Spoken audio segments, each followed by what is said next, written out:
You alright guys, how are we all doing? It's Andy here from Peninsula Painting Projects and welcome back to the channel.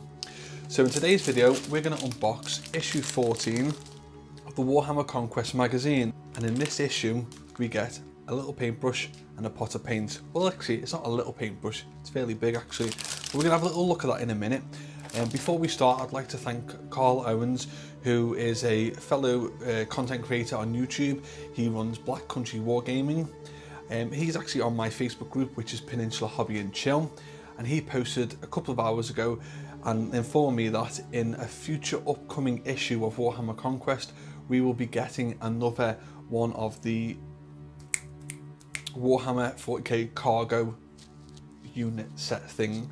So thanks to that, mate, because I can now go back to the shop, get a quick refund. They'll be fine. Yeah, they make millions a year, they should be fine. Get a quick refund on that in time for the new one to come. So thanks for that, Carl, nice one, mate. Guys, also I've got some great news. My baby Squig is finally home. I'm settling him in and he's doing well, he's doing fine. So, you know, it was really horrible seeing him in that place, and I'm so glad he's home. But anyway, let's get on with this. If you want to see more Warhammer 40k Conquest unboxings, don't forget to subscribe, like the video and leave a comment and let me know what you're doing with your subscription, and I'll see you in a second. Nice one, guys. Try. Guys, so as we know, it's $7.99 per week, which actually may be a little bit of an issue in this issue.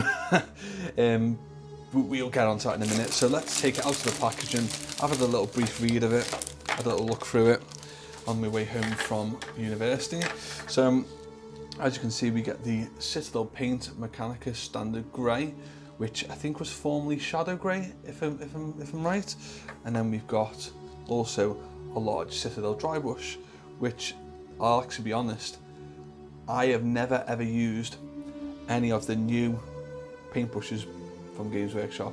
I think back when Games Workshop introduced these paintbrushes, I actually dipped out the hobby for a couple of months, so I didn't have a chance to use them. And to be honest with you, I've always had the attitude of a brush is a brush, and I've always used these types of large brushes, which are slightly cheaper. But I'll be honest, I've spoken to many people over the time. Some people swear by these large dry brushes. They say they are actually the best in the industry, which I find it, you know, slightly hard to believe, because I've always thought a brush is a brush.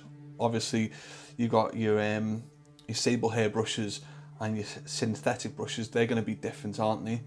But as far as I'm aware, a brush is a brush. But I've always wanted to try it anyway, so I'm glad that I bought this issue. Now, here lies the big issue.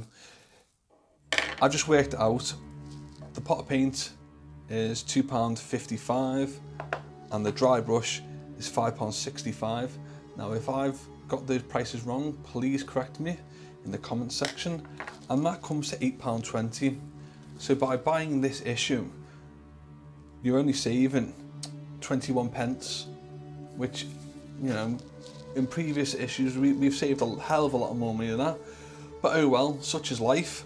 We get on with things. Obviously it's my decision to continue buying this and being subscribed to it, so that's my problem, isn't it? But I'm just letting you all know for future reference. Let's get this opened up. So move this back a little bit. In this issue we have the organisation of the Imperium, learn to dry brush, the new rules for your models, which looks quite interesting. So we have got the Imperium of Man.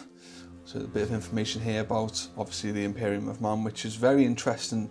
This is something that's attracted me to the game when I first started collecting, and it's, to me, it's really crazy how they've created this universe. I just can't believe it. But saying that though, the company Games Workshop has been going for what, 30 plus years, maybe longer, maybe a little bit less. So obviously they would have had a lot of lore built up over the years, but I think a lot of this does come from the original bit of fluff and everything. And here we have the hierarchy of the Imperium. So as we all know, Astra Militarum, which is formerly, where are we? Astra Militarum is formerly Imperial Guard, yes. And then we've got Adeptus Astartes, which obviously are the Space Marines. And then we've got the Inquisition, which as a Space Wolf player we absolutely hate because of the stuff that they do. We've got a bit of information down here about the life in the Imperium, which what I've read is actually brutal and it's horrible, and I wouldn't like to be in that universe. So we've got the Imperium in space, so a bit more information about the warp and such things like that. What else have we got? A bit of Battlefleet Gothic, were they called back in the day? There's a game called Battlefleet Gothic, I'm pretty sure that's correct. And then how to paint your armor container. Now personally, I'll probably be doing either a spray or an airbrush. I won't be painting mine by hand, by brush. I don't like the way how the page adheres to the model. So this is telling us to prime it in Abaddon Black, which was one of the paints that we got in the first issues. And then we're going to dry brush it using the new paint. We can the standard grey using the large dry brush. And then obviously paint the Stormbolter with the silvers and the golds. Now it's telling us to paint the Prometheus barrels and some of the ammunition crates at a later date, so I'm presuming we're going to get some more paint. I'm guessing that's going to be a red, and I'm unsure what that's going to be. And then it's telling you to paint these ones in Death Guard green, but if you look on the next page it tells you to wash the Retributor armour but not the Death Guard green. So I'm guessing in the future we are going to receive the what's it called, the Aphelion ammo shade, is it, or something? What's it called?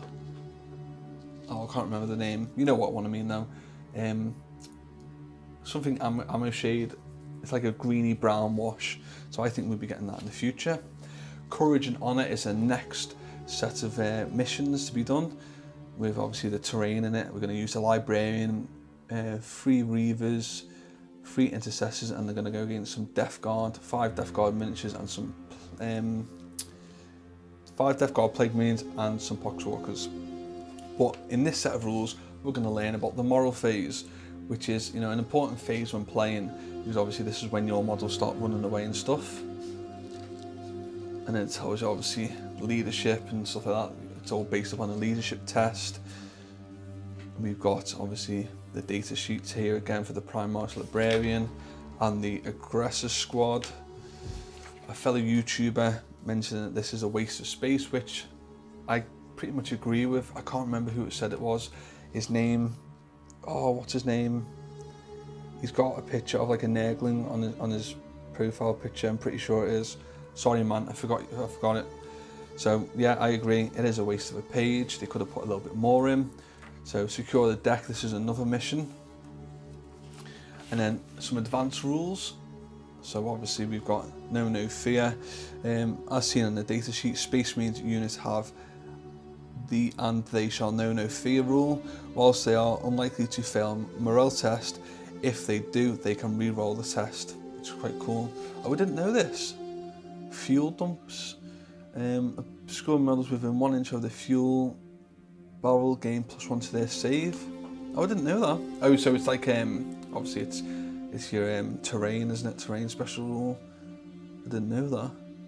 Well, I did know about the terrain rule, but I didn't think you could use that for that. And then what's this ammunition one as well?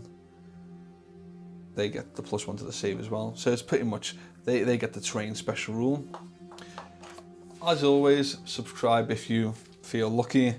Don't if you don't want to be disappointed. What's coming up in the next issues? So issue 15, we're going to get the Biologist Putrefier, which looks like a beautiful model. I can't wait to get that next week. And then the following week, we are going to get 2 Hellblasters, 2 Intercessors, and a Inceptor. Now that can be added to your free from issue 1 to make a full 5-man squad, which is very good. Now people have been moaning about this, and you know, sort of rightfully so. You know, it would have been nice to get a full 5-man squad of Hellblasters, but I think this is the sprue that we get in the Dark Imperium box set, or the No Fear box set. So obviously Games Workshop aren't going to make a whole complete brand new sprue just for this magazine, are they? So it's one of them. So guys, I hope you liked the video. Don't forget to like, subscribe and leave a comment, and I'll see you soon. Nice one guys, try on.